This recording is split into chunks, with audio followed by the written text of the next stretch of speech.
দারিদ্রতা এবং লাঞ্ছনা চাপিয়ে দিতে পারেন। আপনারা কি জানেন কি কারণে আল্লাহ তাআলা দারিদ্রতা এবং লাঞ্ছনা চাপিয়ে দিয়ে থাকেন?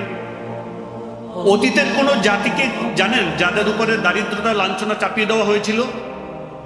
চেনেন কেউ এমন কোন জাতির নাম?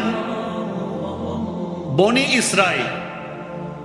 বনি ইসরাইলের উপরে আল্লাহ তাআলা লাঞ্ছনা ও দারিদ্রতা চাপিয়ে দিয়েছিলেন। আল্লাহ তাআলা বলছেন, দুরিবাত আলাইহিমুদ যিল্লাতু ওয়াল মাসকানা, তাদের উপরে লাঞ্ছনা ও দারিদ্র চাপিয়ে দেওয়া হয়েছিল। আচ্ছা, কেন?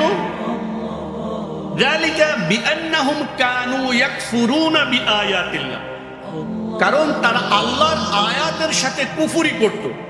আল্লাহর আয়াতের সাথে কি করত? কুফরি করত।